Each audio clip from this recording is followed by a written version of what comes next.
ফেসবুকের গুজব মিথ্যা তথ্য ছড়িয়ে যখন উস্কানি দেওয়া হয় তার বেশ কয়েক ঘন্টা পর ৫ জনের মৃত্যু হয়। এই মৃত্যুর দায় কি ফেসবুক এড়াতে পারে? ৩১ জুলাই আমরা এই সোশ্যাল মিডিয়া প্ল্যাটফর্মগুলোকে ঢাকায় এসে বিটিআরসিতে তাদেরকে লিখিত এবং মৌখিকভাবে জবাব এবং ব্যাখ্যা দেওয়ার জন্য আমরা অনুরোধ করেছি। সোশ্যাল মিডিয়া যারা পপুলার প্ল্যাটফর্ম আছে তাদেরকে আমরা একটা চিঠি দিয়েছি বিটিআরসি থেকে। আমরা চিঠিতে লিখেছি যে গত ১ মাসের আমাদের দেশে ঘটে যাওয়া বিভিন্ন অনাকাঙ্ক্ষিত সহিংসতা এবং বিভিন্ন ধরনের গুজব মিথ্যা অপপ্রচার এগুলো ছড়িয়ে যে বিশৃঙ্খল অবস্থা সৃষ্টি করেছে একদল ষড়যন্ত্রকারী, সেগুলোর বিভিন্ন প্ল্যাটফর্ম বিভিন্ন কন্টেন্ট আমরা তাদেরকে বিভিন্ন সময় পাঠিয়েছি, কিন্তু যতটুকু তারা কন্টেন্ট টেক ডাউন করেছে, যতগুলো প্ল্যাটফর্ম তারা ব্লক করেছে সেই সংখ্যাটা অতি নগণ্য এবং এটা অগ্রহণযোগ্য আমাদের কাছে। এবং আমরা বলেছি যে বাংলাদেশের সংবিধান, বাংলাদেশের আইন এবং ফেসবুক, ইউটিউব, টিকটক তাদের নিজস্ব যে কমিউনিটি স্ট্যান্ডার্ড এবং তাদের যে পলিসি সেগুলো তারা নিজেরা মেনে সংবিধান অনুসরণ করে আইন মান্য করে বাংলাদেশে তারা কি সাইবার স্পেসটা ব্যবহার করতে চায়, নাকি বাংলাদেশের সংবিধান ভঙ্গ করে আইন ভঙ্গ করে তাদের নিজেদের দেওয়া কমিউনিটি স্ট্যান্ডার্ড অমান্য করে তারা বাংলাদেশে প্রচার করতে চায়? তারা কি বাংলাদেশের জন্য তারা ভিন্ন ধরনের পলিসি অ্যাপ্লাই করেছে, নাকি তারা আমেরিকা,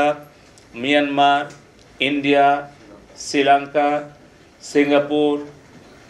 অন্যান্য দেশে তারা ইউরোপ, আমেরিকাতে, এশিয়াতে অন্যান্য দেশে যেভাবে তারা তাদের পলিসিগুলো অ্যাপ্লাই করে সেই স্ট্যান্ডার্ড কি তারা নিজেরা আমাদের বাংলাদেশের জন্য মানছে, নাকি ভিন্ন ভিন্ন অবস্থান নিচ্ছে? আমরা দেখতে পাচ্ছি যে আমাদের বাংলাদেশ আওয়ামী লীগের সমর্থনে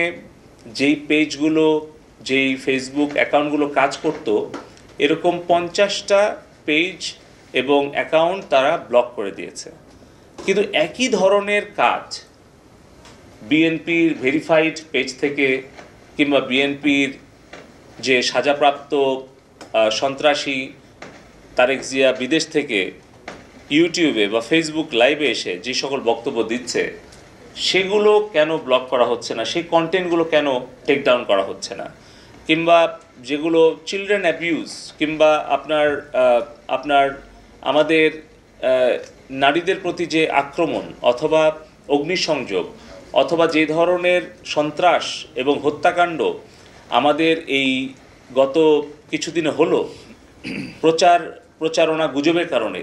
সেগুলোর ব্যাপারে তারা কোনো ধরনের দায়িত্বশীল কোনো প্রতিক্রিয়া দেখায়নি বা কোনো ধরনের ভূমিকা রাখেনি।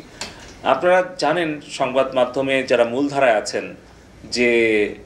কিভাবে 2 জন ছাত্র মারা গেছে এই অপপ্রচার শুরু করা হলো ফেসবুকে, কিন্তু সেটাকে কোনোভাবে এটা মিস ইনফরমেশন বলে ফ্ল্যাগও দেওয়া হয়নি এবং তার প্রেক্ষিতে আন্তর্জাতিক কিছু গণমাধ্যম সেইটা নিউজ করে এবং কিছু দেশের মুখপাত্র সেটাকে তারা স্বীকৃতি দেয় এবং তার প্রেক্ষিতে পুরো দেশে এই ফেসবুকের গুজব মিথ্যা তথ্য ছড়িয়ে যখন উস্কানি দেওয়া হয় তার প্রেক্ষিতে কিন্তু তার বেশ কয়েক ঘন্টা পর আরও ৫ জনের মৃত্যু হয়। তাহলে আমরা বলেছি যে এই মৃত্যুর দায় কি ফেসবুক এড়াতে পারে? এই সকল উত্তর দেওয়ার জন্য আমরা ৩১ জুলাই আমরা এই সোশ্যাল মিডিয়া প্ল্যাটফর্মগুলোকে ঢাকায় এসে বিটিআরসিতে তাদেরকে লিখিত এবং মৌখিকভাবে জবাব এবং ব্যাখ্যা দেওয়ার জন্য আমরা অনুরোধ করেছি। তারা এসে যুক্তি এবং ব্যাখ্যা দিয়ে যদি আমাদেরকে বুঝাতে পারে যে সারা বিশ্বের সব দেশের জন্য তাদের নীতিমালা একই এবং অন্যান্য দেশে তারা যেভাবে কন্টেন্ট তারা টেকডাউন করে বা ব্লক করে, বাংলাদেশের ক্ষেত্রেও তারা সমানভাবে তাদের এই বৈষম্যমুক্ত আচরণ করছে বা করেছে বা করবে, তাহলে এগুলো আলোচনা, ব্যাখ্যা, বিশ্লেষণ করে তারপরে আমরা সিদ্ধান্তটা গ্রহণ করতে চাই। তো এই ব্যাপারে আমরা 31 তারিখে তাদের কাছ থেকে শুনে তারপর আমরা সিদ্ধান্ত নিতে চাচ্ছি। নিরাপত্তা সব কিছু বিবেচনায় রেখে তারা যদি দায়িত্বশীল আচরণ করে তাহলে অবশ্যই তারা